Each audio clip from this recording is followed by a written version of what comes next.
Good evening. It is now Saturday night, actually. It is now the 6th day of November 2021. I hope you're doing well. I hope you're having a good weekend so far, that you're COVID-free and safe, and that your family is also COVID-free and safe, and that the needs of your family and yourself in terms of food and shelter and clothing are being met. Blessings upon those who work in the healthcare field even today, trying to save lives. Blessings upon those who pick up garbage for us to keep our streets clean. Blessings also upon those that make deliveries for our convenience, especially on weekends when we don't want to go out.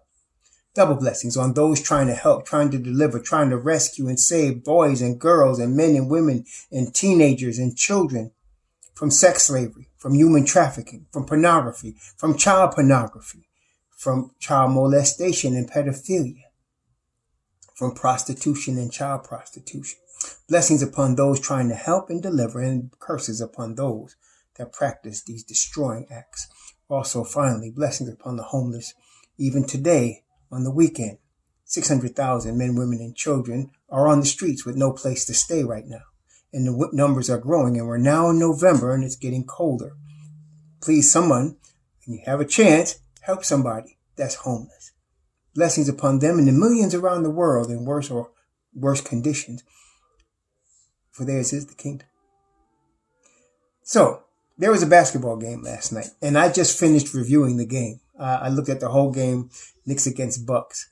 And obviously, it was a great win. A come from behind win. The Knicks were down 23 and came from behind and beat it. And you could see, this is one of those things that's very easy to analyze. What was going on is the Knicks started off slow. And again, the reason they started off slow is because the two new additions, Kemba Walker and Evan Fournier, started off slow.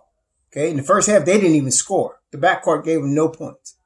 Okay. In the first, then what I always say, okay, for the Knicks especially, is the Knicks make runs based on defense. Let me say it again. The Knicks make runs based on defense. So no matter how they're shooting, good or bad, if their defense is making stops, they're going to be all right. They're going to be at least in the game with a chance to win every game. So what I noticed, and this is the problem again with brother Kemba Walker in the starting lineup, they got behind. Then they kept making runs. Okay. They would never get 3 straight stops. So they would make a run. They would get it to 5. Then they would go back to 7, 8, or 9. They would get 1 stop, sometimes 2, and that was it. And I noticed with about 4 minutes, a little less than 4 minutes left in the third quarter, Kemba Walker was subbed out and Derrick Rose came in. Now everybody notes how Derrick Rose was scoring the ball, ended up with 23 points, for the game. But that wasn't the important thing when you look at the game. Go back and look at the game starting at 4 minutes in the third quarter. At that point, right there, the Knicks made 5 straight stops and turned a deficit into a lead. Then they proceeded during the course of that point from the third quarter on and going into the fourth quarter. They had 2 more sequences where they made 3 straight stops. And then every time they did 3 straight stops or more, the lead increased. Till finally the game was out of reach because they made 8 straight stops. And then Derrick Rose came out and Tom Thibodeau subbed in the end of the bench. And that was over. See? And that's the problem. It's not that Kemba Walker could score 13, although he only had 5 in this game. It's not that. You cannot get the 3 straight stops that you need because you have a weak link on the defensive end. And I saw them trying to hide him when the ball was on the strong side, right? The ball was one side. He was on the opposite side, on the weak side, guarding whoever was posting up in the corner for the 3-point J. And that's cool, but that only lasts for so long. There's ways they're going to attack him on that. And they did. On top of it, I just was definitely checking to see this time. He has lost a serious step. He does not have the power in his legs to finish like he used to. He just doesn't have it anymore. It's not there. Okay. He doesn't have that spring anymore. He don't have that quick step. The first step is gone. Okay. So, and so you saw he played 15 minutes against the Bucks. And Derrick Rose played 30 minutes. And honestly, that was 15 minutes too long. Okay. You're already seeing now with that game, and I'm thinking you're going to see the Alfred Payton treatment where he's going to may start the game, play 5 minutes, and then get taken out. Okay. And that 5 minutes is going to be too much because they're going to try to just hang on and not get too far behind in that 5 minutes unless his jumper is falling. If his jumper is falling, we can keep pace and get ahead. But what's going on is, as I told you on Friday, teams are pressing up on him. They're not giving him an open jumper. They're making him put it on the floor because they feel like, and they're right, if he puts it on the floor, he's not quick enough to get by you like he used to be. And if you crowd him, he's not going to miss the jumper. So now he's really relegated to being a spot up shooter. And if his jumper wasn't going on the spot up, he is really worthless on the court. So what I'm saying to y'all is expect to see more of us being behind and having the second unit have to bail us out unless you sit him. That's it. As soon as Derrick Rose in the game, we made 5 straight stops. That was amazing. And that's where everything started rolling. And then they had a couple of, like I said, 3 stops. It was 5 stops. Then Bucks get a basket. Something happens. Then they get 3 stops. Then they get Bucks get a basket. Then they get 3 more stops. And then they finally went on a roll and did like 7 or 8 straight stops. That was it. Game. Okay. Now imagine if we start the game like that. Imagine we could start the game with 3 straight stops. Okay. And then continue that level through the whole game. And I'm telling you, you put Derrick Rose in the starting lineup, or you put Deuce McBride, which is not going to happen. But if you did that, or if you had IQ in the starting lineup, and IQ played a good game. His shot is not on right now. That's just a matter of him getting his rhythm. He's young. He's not like Kemba Walker. He's got the spring. He's got the step. He's got the energy. He plays defense. His shot is just off right now. But if you put him in the starting lineup, you're going to see 3 straight stop sequences. You're going to see that. And the more the Knicks do that, everything else falls into place for the Knicks when they start off defensively. Okay. When they start off behind defensively, like they did against Milwaukee, it takes a Herculean effort to come back. So you had to get vintage Derrick Rose in order for us to come back and win that game. Okay. But I think there's going to be changes. I think there has to be. Like I said, Tibbs ain't stupid and he ain't blind. He's stubborn, but he ain't stupid and he ain't blind. Okay. And he wants to win. So I'm going to say at the least you're going to see Walker's minutes cut like it was last night. He shouldn't even have got 15 minutes. I would have liked to have seen Deuce McBride for those 15 minutes. Okay. But even if that's not the case, you're going to see his minutes cut. He really shouldn't be starting. And so I don't know if Thibodeau is going to put Derrick Rose. And the reason I don't know if Derrick Rose is going to be in the starting line, the only question I have about that is because he really is the engine of the second unit, right? So you're talking about Obi Toppin, Alec Burks, Derrick Rose, and Emmanuel Quickly. And then they'll usually have a RJ with them or sometimes a Julius with them or Nerlens Noel. And he was tremendous. The Nerlens Noel Mitchell Robinson combination is the best 5 combination in the NBA. And if they can both continue to play and stay healthy, we're going to have it, man. We're going to be good to go. Okay. So I'm expecting changes. So we got a back-to-back. Cleveland, let me tell you something right now. The Cleveland Cavaliers are better than the Milwaukee Bucks right now. And the reason I say that, even though the Milwaukee Bucks are the world champions, is they're missing Brook Lopez. And last night they're missing Chris Middleton. They need Lopez, Middleton, and Jrue Holiday, along with Giannis, to be the core for that team to really threaten for the championship again. Without those guys, they're not going to do it. Okay. So last night they had Jrue Holiday and he didn't even, couldn't play the whole game. He wasn't completely back yet. He played and he was tough, but he wasn't really Jrue Holiday yet. He's going to take a few games to get back because apparently he had a chest cold to go with the sprained ankle. So it's going to take, so again, the best ability is availability, and that may knock them out of contention. Even though it's early, unless they get their team together, that may knock them out. So right now, though, Cleveland is playing on all cylinders, man. The other night, I forgot who they were playing.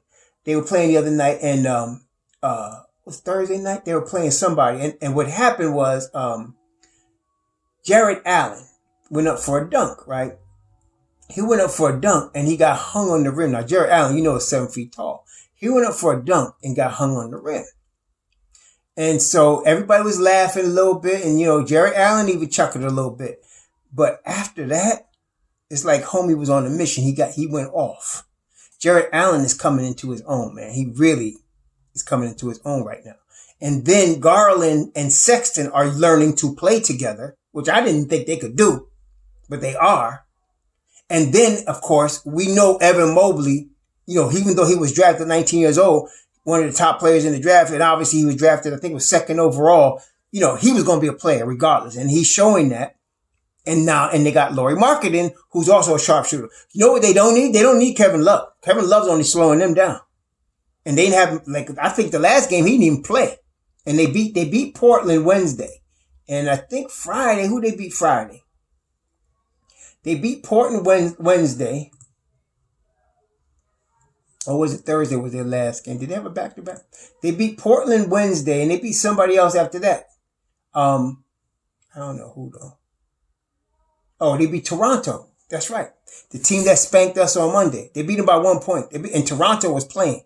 It was 102-101. Okay. That was a tough game. Okay. And they had Scotty Barnes for that game. And they beat him. So Cleveland is better than Milwaukee, which means we cannot afford to be down 19 and try to come back. And I think Thibodeau knows that. We just can't do that. See, what bothered me the other day, I saw them interview Kemba and I made a comment and some people got upset. I said, we got problems. You know why? They asked Kemba a couple of things. First, they asked him about the other night. Oh, that was just a shooting slump. No, it wasn't just a shooting slump. He can't get his shot off. Okay? He can't. He don't have the spring to get his shot off. People are pushing up on him. Then they asked him, did you guys discuss as a team, the defense? The defense deficiency? No, there was no need to discuss that, he said. Now, first of all, he's lying. Thibodeau ain't going without discussing the defense. That's number one. Number two, the overall vibe I'm getting is this: he's trying to make excuses. Kemba's a good cat, man. He's a high character dude. A great teammate. Not a good teammate, a great teammate. And he's got a lot of pride. But look, y'all, this is what athletes go through when athletes play at a high level. This is not unusual. Okay. It's not unusual. Like I said, the Knicks have had a string from when I've been, watching of players past their prime that they bring in to try to be the point guard. Starting back, I remember they had Paul Westphal. Remember Paul Westphal? He's a coach now, but he used to be a really good all-star player back in the day. And he was past his prime. The Knicks brought him in and, no, it was no good. Then they brought in Derek Harper past his prime from Dallas, and he was okay. And they brought in a guy that's now a really great coach, Doc Rivers. And he was okay past his prime. They brought in Tracy McGrady past his prime. Okay. And we've been doing that a long time. It's not new. And what do I bring that up for? Is because when I remember all these players, you can see them declining right in front of you, game by game. You can see them. They don't have the same explosiveness. They lose that power they had, that oomph they had. And in the NBA, it's like you're a wounded animal and everybody tries to take advantage of you because only the strong survive. I'm seeing that with Kemba. Okay. And nobody wants to admit it. I think the worst one I saw was Doc. See, I remember Dr. J because he's from Long Island. He's from Roosevelt. And everybody in Hempstead knew Dr. J. I mean, everybody in Long Island, but especially you get close to Roosevelt, that Hempstead area. I mean, Don Ryan, Dr. J, they was like family to everybody, And Doc could, he was amazing, right? Dunk from the foul line. People saw when he did it in the All-Star game, but he had done it before that. He had done it in games, right? So when it was 1985, 86, and you seen him on the floor, and you knew that was it. He couldn't do what he used to do. He just couldn't do it anymore. He wasn't the same player. And you knew it was time. And you hate to see that as a fan, because you're used to seeing them do what they do. But it comes to that to every athlete. Sometimes it comes early 30s sometimes, and Derrick Rose is not even there yet, and he's 33 and he's still playing a high level, but everybody's different. Right? Carmelo, everybody else saw it was time for him, to come off the bench. And then when he got to Oklahoma City, asked him, he started laughing, and everybody saw it before him. He had already lost a step. He wasn't the number one option anymore. He couldn't be. Okay. He's a good guy coming off the bench. And now, of course, in the Lakers, he's accepted that role. But if you're looking for him to take over a game and get 61 or get 40, that's not going to happen. Okay. Happens to every player. It's happening to Kemba Walker right now. Okay. And so the longer we try to push him out there to start him and try to get something from him, you're going to get some nights where he's going to be throwing that jump shot's going to get in. But more nights than not, it's going to be a 2 for 11 night, a 5-point night. He was averaging 13 because early in the season, we caught teams off guard. They was expecting to see the old Kemba Walker, and they gave him space. And he was knocking down the jump shot. Now they know he can't do anything if they crowd him. So now they're not going to give him no space. They're going to get up on his, going to get up in his grill and dare him to go by them because they know he can't finish. He don't have the strength. Okay. And he's not there defensively. They know they could go right by him. Teams study this stuff, brethren. So I'm looking for a change, and I'm thinking, either tomorrow against Cleveland or Monday, certainly against Philly. You're not going to see him starting. If he does, it's only for 5 minutes. I don't think they should put him out there. I think it's dangerous to put him out there for our chances to win.